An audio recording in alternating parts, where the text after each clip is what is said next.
ఏరా పిలిచావంట?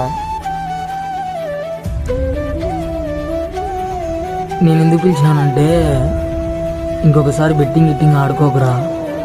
ఎందుకంటే నేను దాంట్లో కూడా మోసపోయినాను. మార్నింగ్ ఎట్లా ఒకటి అడ్జస్ట్మెంట్ చేస్తాను, ఓకేనా?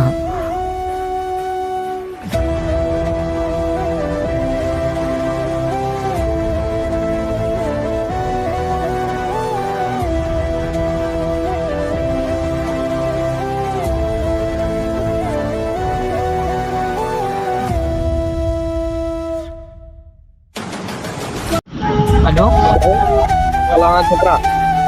కొద్దిగా మనీ అర్జెంట్ పని ఉందిరా. కొద్దిగా అర్జెంట్ ఉందిరా నాకు మనీ. సరే ఇంటి దగ్గరికి రారా. నాకు ఇప్పుడు కొద్దిగా అర్జెంట్ పని ఉందిరా మనీ. ఇంటి దగ్గర రారా, ఇంటి దగ్గరే ఉన్నా.